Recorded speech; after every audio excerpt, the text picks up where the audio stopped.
What up, what up, what up? This is your homeboy Maal The Pimp, aka MTP, and this is the Pimpholic TV Podcast. I got a special guest in the building right here. This guy right here, I've been knowing this guy a long time, but the crazy part about this, when I first met this guy, I was not a rapper or a businessman. I was still on in the streets, I guess you can say. But that's a long time ago. So I'm talking about very special guest, Assistant Chief of Police, and also, just recently, former candidate for the Senate. I'm talking about Mr. Glenn Scruggs. Welcome to Pimpholic TV, and how you doing, man? I'm doing well, man. Thanks for the invitation. Man, I thank you for tuning in and having me, man. I know you got a busy schedule going on right now, so I thank you for taking time out to sit down and talk to me, man. I got some real interesting questions for you, Glenn. I want to get your perspective on a lot of stuff that's going on, you know what I'm saying, especially with you being the police, but also having, ties to the community. So I feel like you see both sides and you know both sides. So I want to hear a lot of stuff you got to say on some of these questions I'm about to ask you. Let's go back to the beginning, though, man. What made you want to become a police? Out of all jobs, what made you choose that? I'll tell you what, before I answer that, let me jump back into something you said in the introduction, right? Okay. No so problem. when I met you, you were a kid, man. It's crazy. Right. You didn't have a beard or anything, man. You were a real young guy. And but what's funny is that you might not recognize is that I was a kid too. I was like 22 years old. Okay. I was fresh out the police academy. And the neighborhood I went to work in where you were living wasn't much different than the neighborhood I came from, right? And so I remember all y'all guys, man. Big Dan, Little Donald, Baby Donald, Kippy, all them guys, man. So it's funny because I grew up with y'all. Y'all just didn't realize it. You're right. That's true, Glenn. That's true, man. That's true. And I'm gonna say this too. Like, you were looked at to us. I'm not saying it just because it's you. I mean, every police got to do their job. We know if we did something, it was gonna be consequences for it. But you were looked at as one of the police we consider the cool dude. He gonna take you to jail if you tripping now, but he cool, man. He ain't tripping, man. Just don't give him a reason. You know what I'm saying? And so you had whether you knew it or not. Now I can tell you now, you had a respect level from us because you carried yourself like that. Now we know if we do something, we're going to jail. We know that. But at the end of the day, this guy's not tripping. Yeah, and that's the thing, man. I mean, that's before we had a name label attached to it. That was just community policing, in its rawest form back then. That's all it was community policing. Right. And that's how it should be now. I mean, that's the relationship that the officer should have with the folks the neighborhoods he works in. That's how it should be anyway. Right. But to answer your question, I was in college. And a good friend of mine, I don't know if you know him, Curtis Green. He on the Chattanooga Cigar Club right now. Yeah, him and D. Scott. Yeah. He was one of them guys, man, who when he was a little kid, he wanted to be the police way back then. He was a guy that you might see pictures of when he was 6 years old with a little badge on his shirt, a little plastic gun. He was that guy, right? And so he decided he wanted to be a cop. He wanted his friend to apply at the same time that he applied. And I was like, what? I don't want to be the police, man. That's not my angle, right? Because the way I grew up, that just wasn't high up on my priority list, for a career for me to have. Right. But he was so insistent on it, man. And he kind of convinced me. So I brought it back to my wife, my girlfriend at the time, my wife now, and my family, asked them about it. And I thought they was going to sort of co-sign on how I was feeling and go, man, leave that stuff alone. But they were really encouraging about it. So I fooled around and applied. And then I'm going to tell you, 2 weeks, I was getting phone calls. And I jumped into it. And it was a perfect fit. I mean, it's like, based on how I grew up, I sort of knew how the streets kind of moved. Right. So it was a perfect fit, man. I also knew that everybody in the streets weren't bad folks. They were just in the streets. It wasn't like they were just bad people. They were just doing something different than what I was doing. So the job sort of was a perfect fit for me, man. I just bounced on through the ranks to where I end up being right now. All right, so what year did you actually become a police? What year was this? I came in 94. 1994, 100 years ago. Yeah, them was our young West Side. Like 100 years ago. It was our young West Side day. Now let's speak on what we just talked about earlier. You patrolled in the West Side, and like I said, we look at you as the cool cop. I'm gonna tell you this. I don't know if you remember this, but here goes some of the rules y'all used to tell us back then. I don't know if you remember this. I remember it like yesterday. I do. I remember all of them. Man, y'all can't be hanging out. Just go stand on somebody's porch, man. You know what I'm saying? Get on somebody's porch. If you're gonna be drinking, man, put it in the cup. You know what I'm saying? Put it in the cup. Don't have the bottle. I remember this like yesterday. So that being said, us and you the dudes in the hood, we looking at it like, all right, he telling us what to do so he don't have a reason to trip. You can't beat that. So all right, so if Glenn or the police come through, man, get on the porch right quick until they pass by. Then come back off the porch. All right, man, they go Glenn, put the weed down. Man, put that drink in the cup, man. You can drink, man. Just put it in the cup. That way he won't have a reason to walk up tripping on us. And like stuff like that, like I said, like if you the dudes in the hood, we can't do nothing but respect that. So times if we do get caught doing something, we were just slipping, you know. But at the end of the day, this dude is not looking to trip. How can we not respect him? And you know, I think that's a. I mean, go ahead. The thing is, man, it's like, you know, so it was a real delicate balance, right? So you had the West Side was full of young folks, but it was also full of older folks, right? And so you had to keep that balance between young people having a good time and enjoying themselves, but also the older, you know, the older folks that stayed out there being able to sit on their porches and enjoy themselves too. So it was just a matter of just trying to keep the balance. So as a cop, speak on like how important it is to basically, like you said, show respect and then get it back. How did that make the job a lot easier versus coming out there just being in just bully mode all the time when it's really not necessary? Yeah, you know, it's funny, man. When I look back at it, you know, there were like 1,000 people that stayed in the West Side, right? Maybe a little under 1,000 people. It was just two of us, me and Ravel, walking around, right? And so you'd be crazy to think that you can go out there and boss folks around and treat people bad and still be safe, first of all. You know, y'all saw a lot of stuff that I didn't see before I came around the corner. And so if you treat folks well, man, people treat you well. And that's the way I always carry it. I mean, it's like, you know, if you're out there patrolling and you come across something, of course you're going to deal with it. But if you treat folks well, man, the times where you roll around on the ground with a guy and getting your teeth knocked in, somebody after you get on the phone and say, hey, man, y'all need to send some backup because Glenn is catching one right now. So that's the way I carried it, man. It was to benefit the community, but it was also to keep myself safe. It made perfect sense. Let me ask you this, in your opinion, with the mentality you had back then when you were patrolling the streets, how did it graduate to where we at now? I think there was a lot of mistrust. I mean, you know, you would see things happen across the country that made people resentful of the police department or whatever police department, the sheriff's department or whatever. And that mistrust grew. And the divide got bigger and bigger and bigger to where we are right now. So you had people in the streets who didn't trust the police because they didn't know them. And then you had officers who didn't really trust the folks they were dealing with because they didn't know them either. You know, you had guys who didn't grow up where I grew up or didn't live in the areas I lived in, policing in areas where they just weren't accustomed to how folks moved. And so you had a lot of mistrust automatically. And that divide just got bigger and bigger to where we are right now. I want to ask you this. This is one part of my question. I'm going off what you just said. Now that you said that, a lot of people who didn't grow up where you grew up and don't understand the neighborhood, basically. In your opinion, if a cop that didn't grow up in the neighborhood who don't understand the neighborhood, should he be sent to patrol? Like for instance, you got a cop kicks him, right? Yeah. Should he be sent to patrol in the West Side or out in Park or Boone Heights, knowing he's not from there, so he wouldn't understand it? Or should they keep him out there where he grew up at, where he can relate to those type of people? Because when you send him to where we at, it's a head clash because he just don't understand. So I hear the question, right? And so when I look at that, I look back at my partner, Ty Ravel, was one of my first partners that I had. Ty didn't grow up in the inner city at all. Ty was a California kid, grew up on the West Coast. His old man was an LAPD cop. So he definitely didn't grow up in the inner city, right? Right. But he was willing to learn and learn and adjust to how people, you know, how people live, man. So I think a cop, whether he's black, white, from the inner city, from the suburbs, you know, from out in the country, if he has the heart to serve, he can work anywhere. He just got to be willing to accept people where they are. And I think that's one of the biggest mistakes we have going on across the country. You have people working in this field who aren't willing to meet people where they are. And that's the biggest crux. That's what's sort of growing the divide. Okay, I understand that. Now, let me ask you this. What was the most dangerous neighborhood you patrolled in Chattanooga, and why? When I was a young guy? Yeah. You know, it's funny, man. I think it's all perception, right? Because I was from out east, right? I'm an East Chat guy. Okay. So it felt more dangerous when I went out south, but it probably wasn't. It's just that I wasn't accustomed to how they move out there, right? And so it just really felt a whole lot more aggressive than 900 Dawson Avenue, which is where I grew up.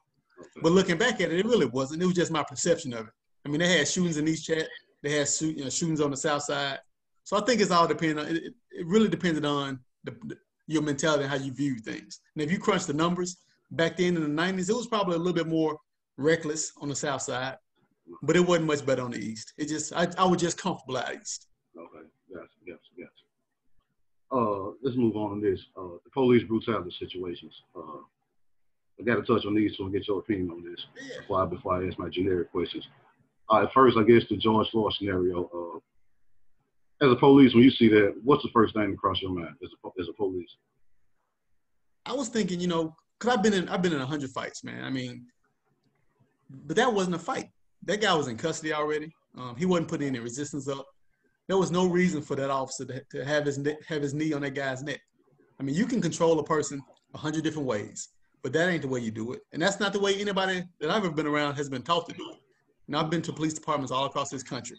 I've been to the FBI Academy. I mean, I've been everywhere, you know, as far as law enforcement goes. And I've not been anywhere where they teach you that. Anywhere.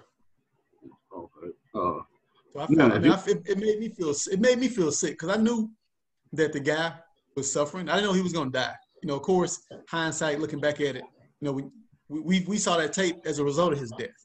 So looking at it, if I was going to look at it in the present time, I was thinking, man, that guy, he's hurting that guy. He's hurting that guy unnecessarily. And so I thought it was wrong off the rip. There was no justifying it. Now, if you're the cops that's standing around, and this is your partner that's doing this, do you, of course, they sit there and look, but now if you're saying that this guy's been hurt, do you say, hey, you're hurting me? Or do you go and pull him off of him? What do you do when you're on the spot like that? See, you know, the way we train, you know, in law enforcement, you're supposed to be your brother's keeper. So if Jamal and I are partners and I see you getting out of pocket, I'm supposed to correct you. That's what I'm supposed to do, right? But this goes before, you know, the way I feel about the thing, it goes beyond the law enforcement part of it. If you and I are just two guys out at a bar and I see you doing something way out of line and you hurting somebody, I'm supposed to check you and pull you off of that guy. That's just how men should move. And that didn't happen on that day. Nobody did what they were supposed to do. Right. How do you see this playing out in court, in your opinion? Just how do you see it playing out? I think he's going to take a plea because he'd be crazy not to. If he pushes this thing all the way to trial, it's going to end up bad for him. So I think he's going to end up taking a lesser plea. You don't see any mishaps coming and wow, he walks. You don't see that? I don't see him walking. And I see the other guys possibly slipping through, but I don't see him walking at all. I think they're going to probably mitigate the other officers that were out there, mainly because they were like brand new. And he was a training officer, I believe, if I'm not mistaken. Yeah, the guy who actually killed George Floyd was a training officer.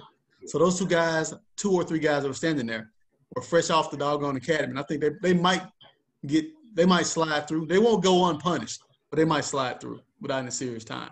Okay. But the guy who had his knee on George Floyd's neck, he going to prison. Okay. All right. And he should go to prison. Yeah, I agree. My next question, of course, the next big topic, the Breonna Taylor situation. Now, there's been a lot of back and forth about that. There's no knock on, and did they identify themselves? Did they not identify themselves? I had Mr. Patrick Hampton on here a few weeks ago. We talked about this, and I want to ask your opinion after I say this. My whole stance on that was, and not saying it because this is a black guy, but I looked at it logically, realistically, and from a common sense perspective. If these police kick the door in, this X amount of SWAT half men with all these assault rifles, and this guy has a handgun, and if they really would identify themselves, say police, FBI, whatever, I don't see anybody in their right mind trying to shoot it out with them. It just don't logically make sense. You understand what I'm saying? Now, if you kick the door not unless you got a death wish. Unless you that type of guy right there who's on, I'm not going back to jail because I'm going for life. But this guy didn't come across as he wasn't the guy in that position. So they really kicked that door in and said, "This is police."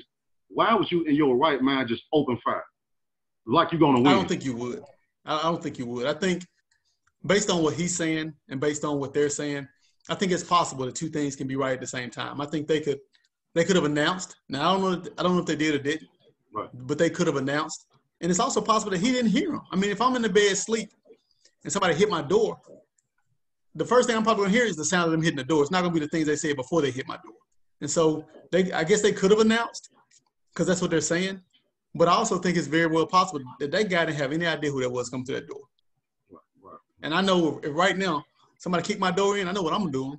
So, exactly. I mean, and that's how anybody's going to react to that. And I think they dropped the charges against him, right? If I remember right. They dropped the charges. Yes. Yeah, they dropped the charges. Initially, I think he was charged with attempted murder or aggravated assault. I think they ended up dropping all those charges off the boyfriend that was in the home with her. Now, should those cops be charged? I think they were initially, weren't they? I know the shooters were charged initially, but I think they either dismissed the charges on the back end or something. So I think they charged them initially. and they dismissed him. So it'll be no punishment for that, basically. It'll be no punishment for that. Yeah. Right. I think that they'll probably end up getting sued civilly, but I think the criminal charge is off the table at this point, unless the FBI or somebody like that steps in. Okay. All right. Which is always possible, I guess. Okay. Okay. Now, the next one, I forgot the young man's name in Atlanta that happened in the Arby's parking lot. He was sitting in the car asleep. They woke him up and it turned into a scuffle, and he took off running, and he got hit in the back. Now, I guess if I'm the police, one of my defenses would probably be he had my taser, trying to fire my taser back at me. But I just think there's so many more options besides murder. A leg shot. Or even if you didn't have to shoot at him, you had his car with his tag on him. You got his address. You can go pick him up the next day. I think with so many other options besides gunning him down. Like, it's funny, man. It's like, because I have been involved in shootings, right? I know it's always, because I second guess myself after the ones I've been involved in. Right. It's always clear after the fact. It's always easy to go, man, I should have zagged when I should have zigged. It's always clear after the fact. I do know that they ended up terribly for Atlanta. It ended up terribly for the young man who got killed. And I know they ended up charging, I think, both of those officers. I think, if I'm not mistaken, they charged both of those guys. But that one's going to be a lot stickier. That's going to be a whole lot stickier than George Floyd. And folks need to be sort of mentally prepared for that, because that's not going to be cut and dry like the George Floyd case was. Right. I can see that. Mainly because they were involved in a fight and he disarmed them. That's gonna muddy things up a whole lot more than the George Floyd case was. Okay. And folks need to, I know the emotion that's attached to that, because no one wants to see anybody get killed, when it can be avoided. No one wants to see that. Believe it or not, cops don't want to see it. City governments don't want to see it. The community don't want to see it.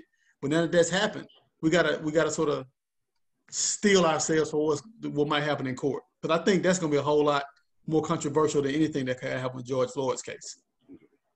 And I was watching CNN the other day. I don't know if you saw this or not. I want to say it was Florida, I think. But the police chief, I think it was Florida, the police chief made a comment that Joe Biden voters need to be shot in the head. Did you hear about that? I heard some. I'm not sure if it was Florida or not, but I did hear some police chief somewhere was on social media and said something dumb, something to the effect that he called for violence, to happen to, Biden supporters or something like that. I think he's crazy for making that kind of statement. It's irresponsible. It's poor leadership. And I think it cost him his job. If I'm not mistaken. I didn't hear the follow-up behind it, because that's my next thing I'm gonna say. Like, how do you say that? I think he ended up resigning. I think he ended up being forced to resign. Okay. And that's scary when I see stuff like that. If you're the chief, the head, and this is your mentality, most likely the people under you are pretty much not going to be far from the same thinking. I think guys who are in that sort of position, I'm in that kind of position, right? I think you need to be very mindful of the things you say. So when you say little flippant remarks that you might not even mean, but if you say a flippant remark on a social media platform and it's printed, that's forever. You can delete it if you want to, but please believe somebody screenshot that. Yeah. So that's not going away. So I think, when people, rise to those sort of levels of authority, you got to be very mindful of the stuff you say. And that cost it. And the folks who come behind him, whatever chief comes behind him, best believe he learned from that guy's lesson. Right. All right, man. Now, the election. We got a new president. Yeah, man. Elect, I guess, right now. President-elect. Kamala Harris. Speak on that. Let's give me your opinion on that. Like, when you was watching this whole campaign versus leading up to the election, it's just like, where do we go from here? What do you think? What's going on? So, first and foremost, even back when it was the primaries, I was a Kamala Harris supporter from the very beginning. She was my candidate, and so when she dropped out, it broke my heart, man, because I was really riding with her, so it broke my heart. But I was glad to see Vice President Biden pick her for a running mate. I was happy about the outcome, man. I was really, really, really tired of the current president. I didn't agree with 99.9% of the things he said. Right. And so I was just ready for a change, like most people were. Right. And I think the country spoke. They got him out of there. Right. So from a police perspective, where do we go from here? Meaning this, you still can see a bunch of, I guess, rallies. It looked like they're going about to start these stop the count rallies, voter fraud rallies and stuff like that, because you can't do a rally for voting anymore. That's over with. So it's going to be the aftermath from the election that is going to be rallies coming from. as a police, I mean, how can this turn out? Because we had a lot of police brutality under Trump's nose. Not that it's his fault directly, but it's been under his nose. Okay.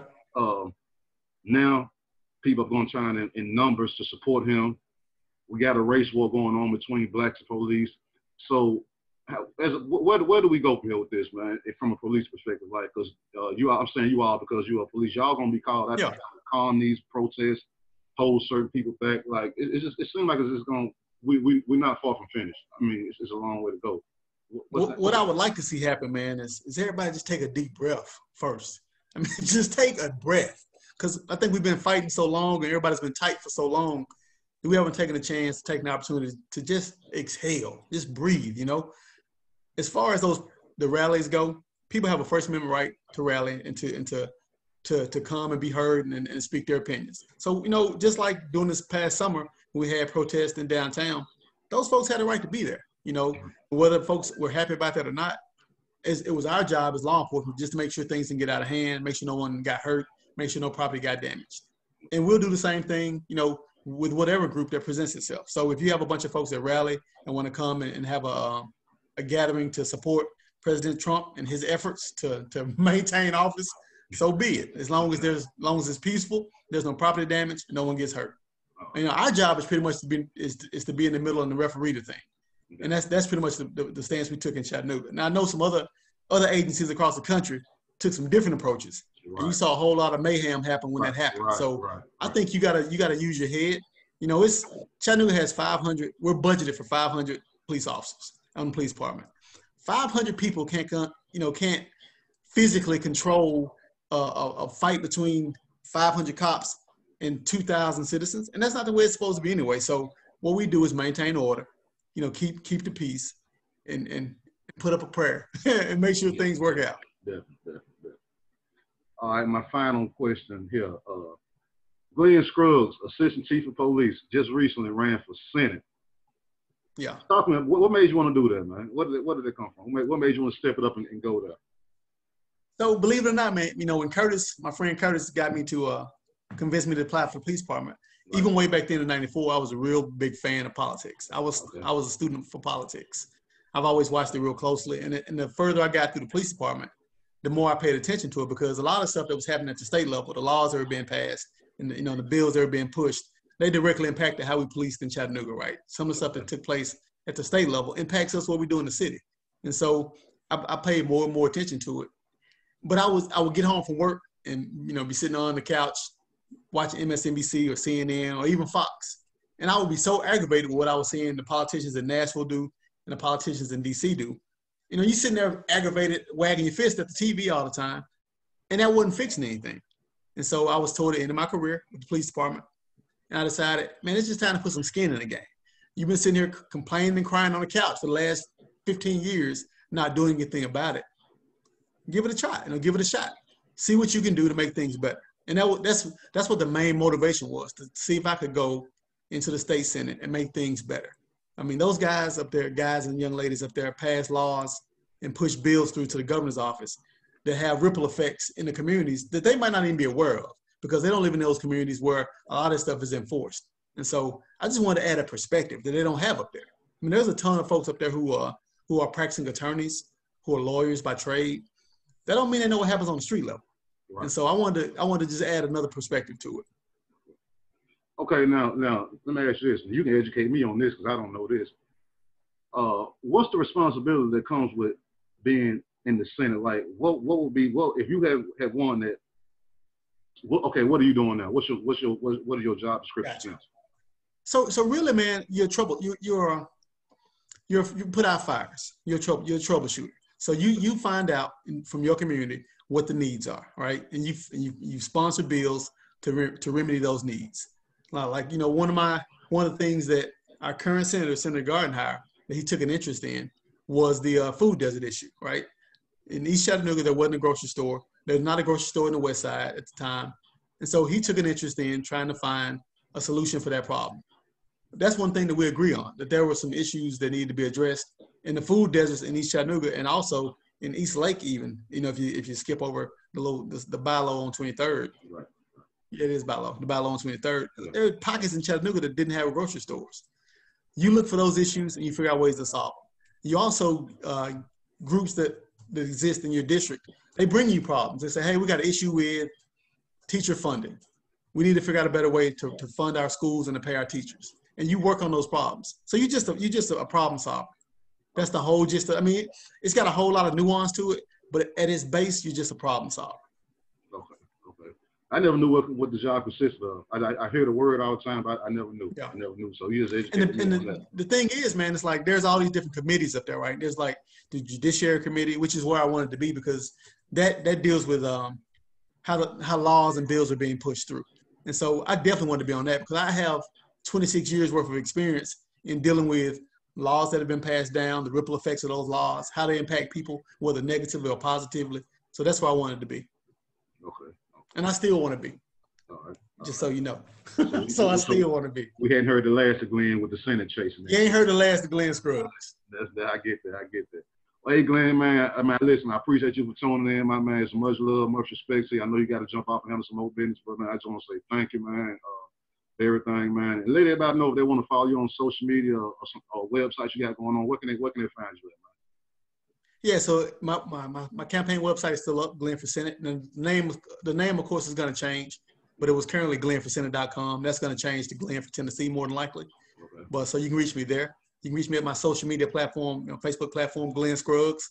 I don't hide behind some different little face. This is the face you see when you pop on my tag. That's me. Right. So you can reach me there. But before I get off, man, I wanted to say one thing before I jumped off this thing. Like I said when I jumped on, I met you when you were a kid.